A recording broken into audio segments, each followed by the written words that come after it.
Here with Dr. Robert Mather. So, Robert, can you provide us a brief introduction of yourself? Well, hi. Well, first, thanks for having me on the show. I appreciate it. So, I'm Dr. Robert Mather. I'm trained in experimental social psychology. So, I'm not a clinician, I'm a researcher. My research areas are attitudes and prejudice and discrimination, uh, persuasion, particularly, implicit biases, subliminal perception, things like that. I've also done a lot of research in human factors, on human factors of visual perception, human factors of driving, things like that. Uh, is that a good start? Yeah, yeah. So you're a legit researcher. Although that's not how I heard about you. I heard about you because in a moment of somewhat despair, thinking that I was the only one out there, I just Googled conservative therapist, and out of all the uh, out of all the tombs of Google, only three hits or something came up, and you were the first one, the conservative social psychologist. Yeah, okay, so that's a good story too, how I ended up in that position. So I uh, Back in 2015, before President Trump ran for office, before the world managed to lose its mind, I was asked to write a column for Psychology Today on industrial organizational psychology. So, social psychology applied to the workplace, essentially. And that's what I do for a business now, too. And so they said, well, you need to come up with a unique title. And I thought about it for a while and I said, well, I mean, I've got one if you're willing to back me up on this. And it was the conservative social psychologist. At that time, there was a lot of literature that was coming out, both empirical research and then kind of popular press articles from people in social psychology. It had been identified that it was about 99% progressive liberals in the field, and very few conservatives were in there. And that had all started in around 2012 when Jonathan Haidt, at a conference that Malcolm Gladwell was speaking at, asked everybody to raise their hand if they were a liberal and then a libertarian and then a conservative. And there were hardly any hands in the room of 1,000 that went up for the conservatives. I did not raise my hand, even though my buddy was poking me on the side in the ribs and saying, "Hey, aren't you going to raise your hand?" I said, "No, there's no way. That's career suicide right now." And so, anyway, I did not raise my hand. Uh, but that was back in 2012. And so, but that launched some studies that Lee Jessam and some others did, uh, looking at the breakdown of politics in the field and how biased the field was and how that affects the types of research questions that get asked. It affects the peer review process. It affects everything. And they were concerned about that. Jonathan Haidt and Lee Jessam really kind of led the charge on that. And so anyway, that was the context swirling around me standing up saying, I'm a conservative social psychologist. And it led to a lot of publicity for me, I guess. I would definitely say unwanted. I felt like I was having to step up and, um, you know, maybe try to pave the way for others to come after me. And I was already a Mhm. tenured full professor at that point, so there was very little. I felt risk to my career. I was at a university, the University of Central Oklahoma. So I was at a university that was supportive of me. They didn't know that I was going to do that, but they were. I thought they'd be supportive of me. It's in a very red state as far as Oklahoma goes, and I thought uh, the pushback, if the university tried to do anything to me, the pushback on them from legislature and the public and the community that we're in would probably prevent them from doing that. So I felt like I was maybe the only guy around that could step up and be dumb enough to do that, and so I did.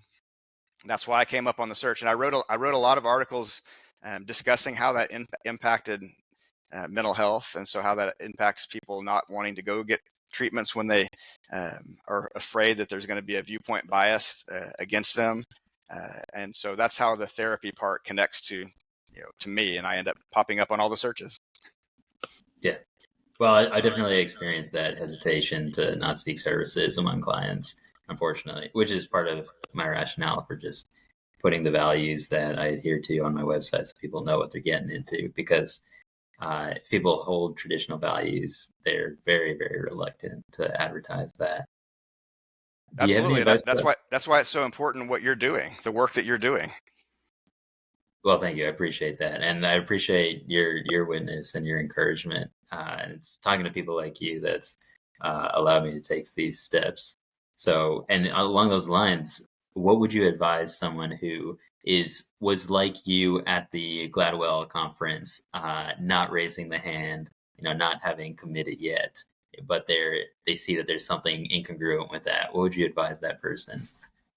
Well, if you're in academia, which I've given advice to a lot of people, I do say, it's probably best to lay low for a little while until you have tenure or until you've, established yourself, because you're highly vulnerable when you're not tenured.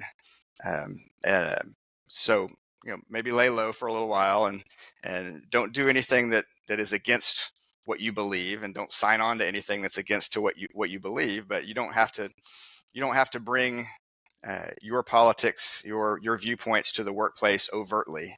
And that's one of the places that conservatives have a disadvantage that we see too, right? Because progressive activists, that's by nature what they do, and they go out and they push and they really push their viewpoints on people and try to convert people, and they try to move it into curriculum. They try to put it everywhere in the name of doing what they believe is right.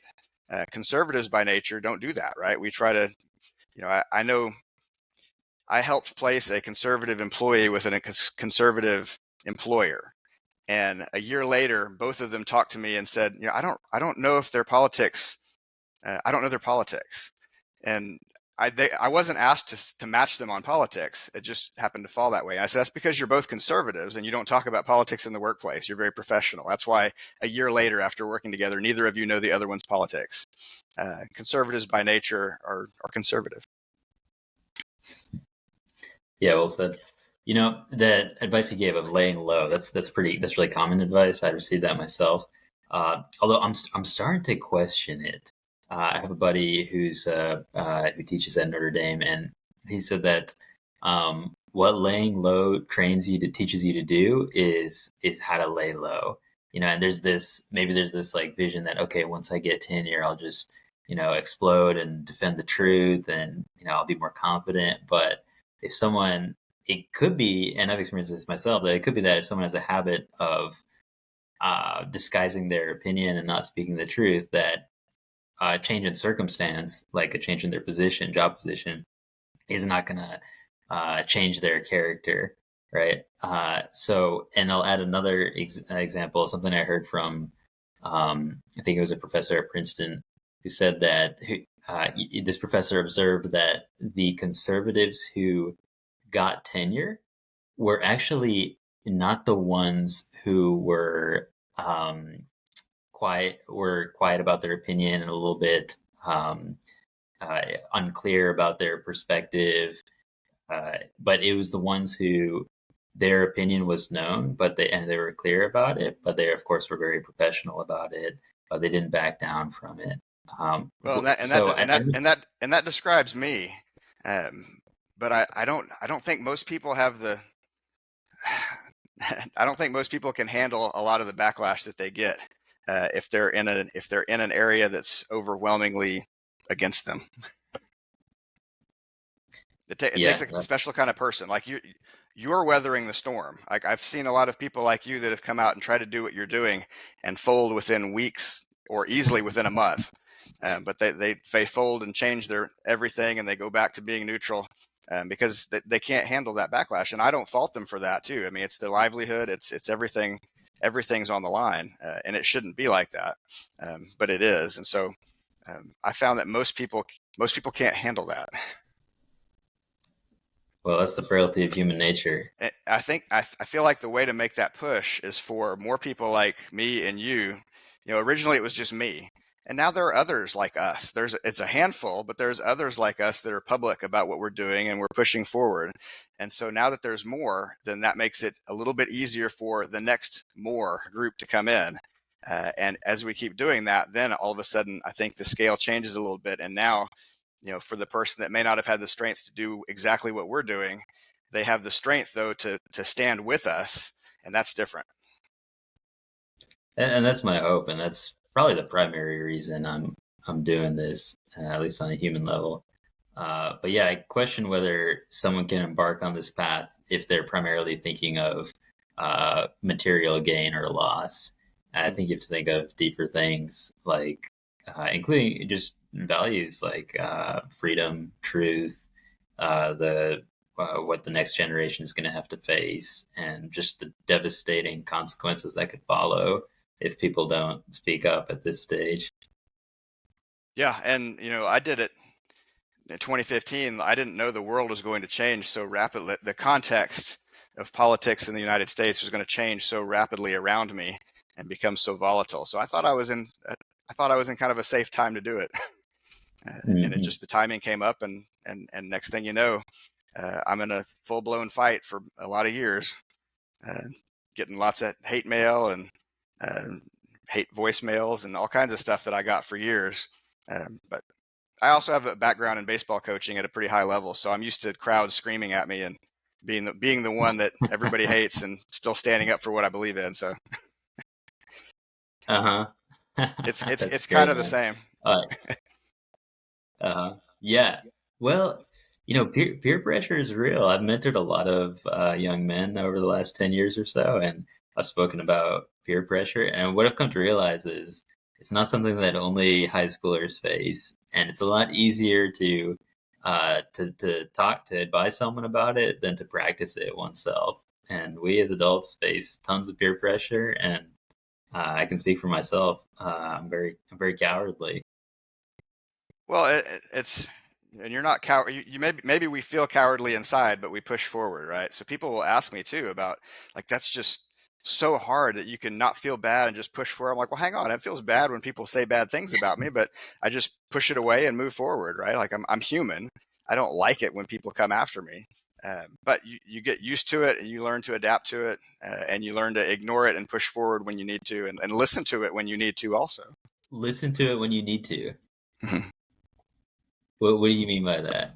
Well, if everybody that criticizes you, you just push that away and ignore it, then you might miss some important feedback that you genuinely need. Yeah, yeah. Well, yeah, and that is a really tricky element. I think the virtue of prudence, the good judgment in action, that's one thing that I'm finding very difficult in this situation. How do I respond to these lengthy emails? How do I respond to these uh, on phone calls that wasn't expecting? In a way that's balancing both, charity and respect with justice, and also, not exposing myself unnecessarily. I think it's a really tricky balance, and I'm not sure it's even humanly possible to strike it correctly. It is tough, and a lot of times you're blindly dealing with somebody whose intentions you don't really know, right? I mean, you pick up the phone and you may be talking to somebody who has spent a lot of time preparing their attack on you, and you just answered the phone, right? You're not prepared at that moment to go after and defend yourself against somebody that you don't know. It's kind of a blind Yeah. attack. And so, or emails too. I mean, emails are easier. You've got more time to respond and think about things, but phone calls are the trickiest ones. Or somebody that you just run into, right? That has been waiting to, at least, in a university setting, you're dealing with other faculty members. So somebody who might want to go after you may be able to know that they have a committee meeting with you and be prepared to try to embarrass Mhm. you. And then you're just kind of like caught flat footed, not expecting to have to do that because you went in to work on the business of the day. Um, so yeah, it can Uh-huh. be unpleasant. Um, I still feel like at the end of the day, if I say something wrong, if I say something that maybe could have been handled differently and I make a mistake in that way, but it's something that I truly believe still, I can sleep at night. I'm okay with that. If I make a mistake by, Mhm. like you said, revealing too much of my perspective on something, but it is truly my perspective, then that's okay. Maybe it could have been handled differently, but I'll still stand by what I said. So looking back on it, is it worth it?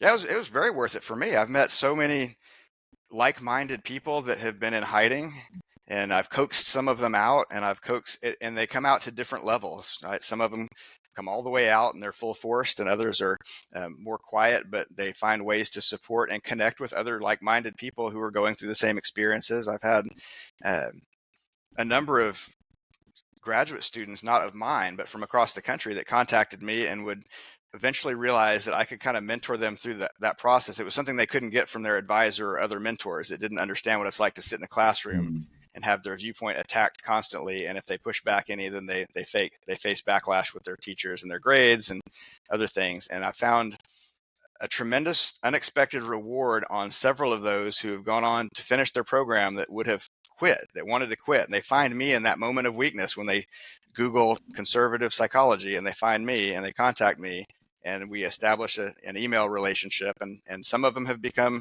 clinical psychologists that are helping other people. And they've made it what I feel like to the finish line, where they're extremely productive and helpful to society.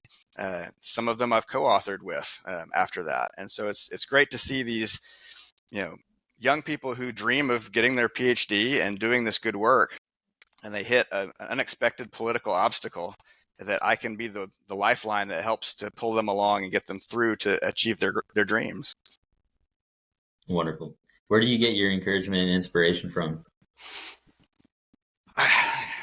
I've been asked that a number of times, and I always say, I'm a Christian, so God and family are the things that I draw on. And I tell my wife all the time, especially back when people were saying bad things about me, because that all kind of stopped. But I'd say, as long as I'm making you happy and you're proud of what I'm doing, the rest of it doesn't matter to me.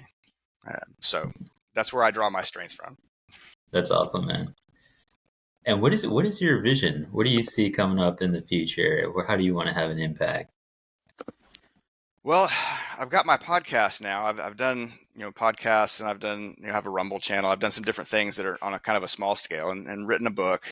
The book I wrote was trying to bring science to conservatives, trying to say, look, I'm a conservative, I'm unique in my field, but there is some legitimate research going on in my field. Don't discount everybody because of their politics.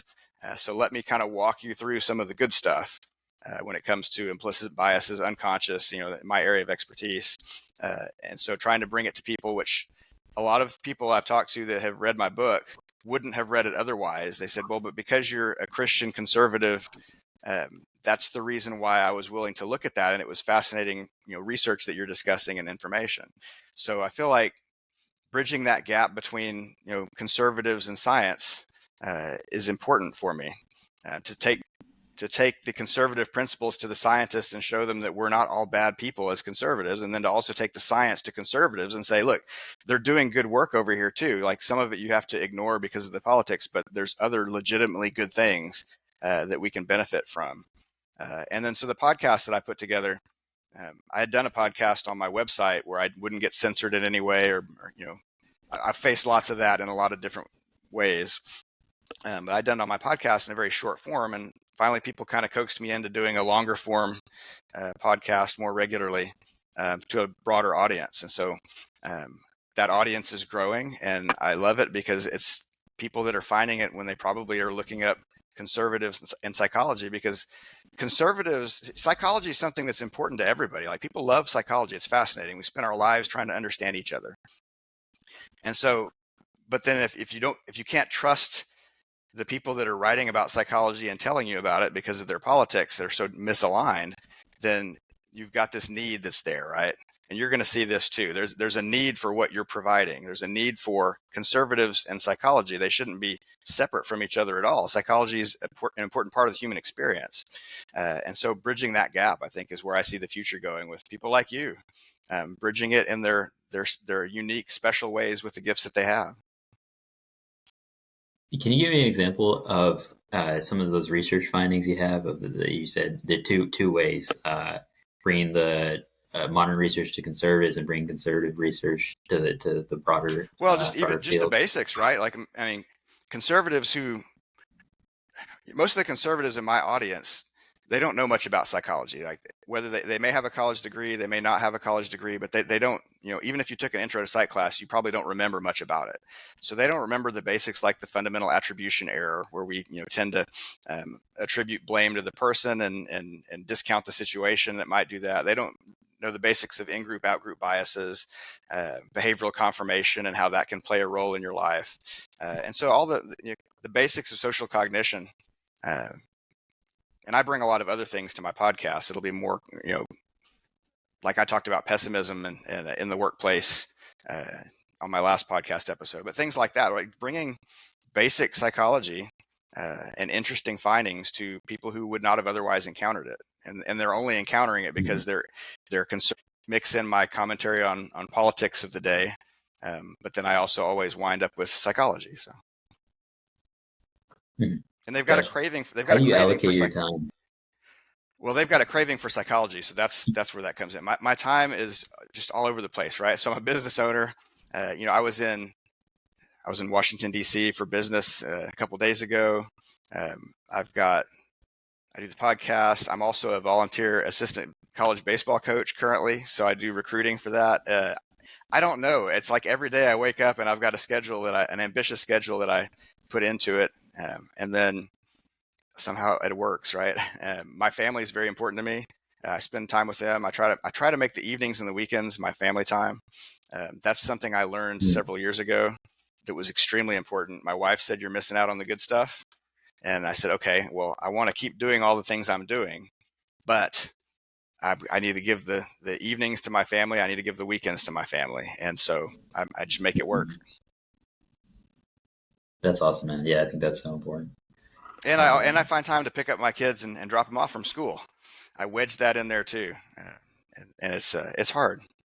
One of the nice things though is that I'm not hourly, and I own my own business, so I can cram in extra work late in the evenings or early in the mornings or on the weekends if I have to, depending on what clients I'm serving. And so I have a tremendous flexibility in my schedule, and I'm very methodical in how I put it together.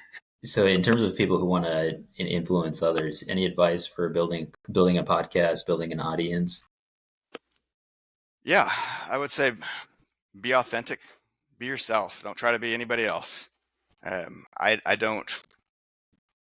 I don't try to come up with like an exact timestamp for it's going to be 30 minutes long. It's going to be 40 minutes long. I come up with an outline of what I want to talk about, and then I do it until I'm done.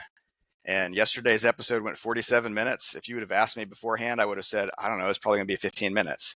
But it went 47 minutes. I guess I had a lot to say about the things I was talking about.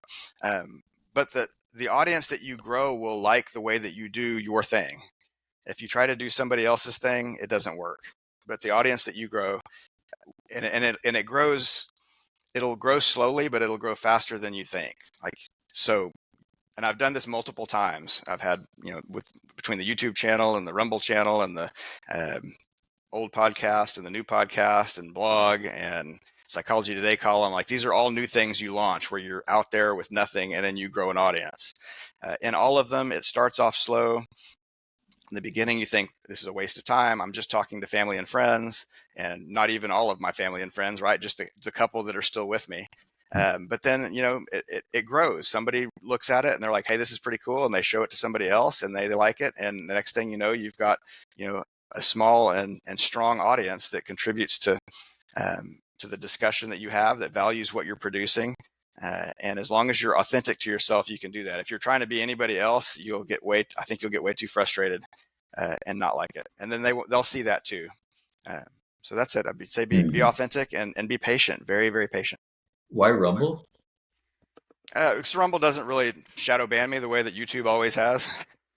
So YouTube's algorithms, if you have conservative, if you have things like that in there, you'll be able to see very quickly that people won't see it. Even when you talk to people in day-to-day life. Facebook's the same way. I had a private Facebook group where I put all my stuff up, and years ago, you can see who can see it and who doesn't, and I still run into people that are like, yeah, so you haven't, so I guess you haven't been doing anything in a long time. And then I went over to your thing, and it showed that you have a podcast and you're doing stuff, but it doesn't show me any of that. I'm like, yeah, that's the normal thing, right? Facebook and YouTube and Google and all of those are pretty strong in the shadow banning. Twitter is the same way. So so Rumble. Has it changed with the new Twitter? So the YouTube channel, I've decided I don't do any politics stuff on the YouTube channel. The YouTube channel, I just do psychology things, and I haven't done much this year because I tried to shift my efforts to the podcast. Rumble's pretty good about posting videos anytime you put one up to everybody who follows you and letting them see that. Rumble's been good. I don't do much on Rumble either, but I created it because a lot of my listeners wanted there to be a possibility of a video presence that I had that was not YouTube. A lot of conservatives also I found they won't go to YouTube, they won't go to TikTok. I started my YouTube channel years ago when that was kind of the only game in town, and it was a way to reach students, and I kind of modified it into what it is now. I use True Social as my platform of choice for posting articles that are related to the show. It's not a great platform. There's not very many people on it, but it's something that I can point to, that if you're listening to my show, you can go there without an account, and you can click on it and look at the articles I'm posting. Cool. And I have a website too. The And website's anything I haven't. Oh, well, websites are good because you control the content to that, and you can use that as your focal point. So my website is theconservativesocialpsychologist.com, and it's got links to like all the different things that I've done, which allow me the flexibility to point my listeners to that website and say, you can go there, and then you can click on the link and go to True Social, where you can find the links to this particular podcast, the things that I've been putting up. You can go find my Psychology Today, all the different, my book, right? All the stuff, it's all there in one central place that I control. It's not somebody else's, platform that they can, manipulate in some way. Mm-hmm. Yeah. A little bit of a learning curve there. Well, is there anything I haven't asked that you think would be helpful for people to hear? Not that you haven't asked. I mean, the only thing I would add is just absolutely don't get discouraged. I mean, it's a tough time right now to be a conservative, but it's also not, because because of the internet, we have the opportunity to connect, like you and I are connecting right now. We have an opportunity to listen to voices that we wouldn't have heard in the past, and make friends that we wouldn't have made in the past, and build audiences that we wouldn't have built in the past, in so many different ways. And so we can keep that discourse alive if you don't get discouraged. Absolutely. Well, thanks for everything you do, man. I really appreciate the personal encouragement you've given me, and it's inspiring to hear how you've helped other people too. Well, let's stick together. I'll see you in the last trench. Absolutely, you're welcome, and keep doing what you're doing, because that's where I draw my fulfillment on this, is when someone like you comes out and does all the things that you're doing in a very, I don't want to say aggressive way, because you're not aggressive at all, but in a you're aggressively moving the chains on what you're doing, and you're not backing down, but you're doing it in a very professional, polite, friendly way. Well, thank you. And if you ever need to correct me on anything, let me know. I'm open to doing things better. Yep. Well, thanks, same here. man. Thanks for joining us, Robert. Yep. Thanks for having me.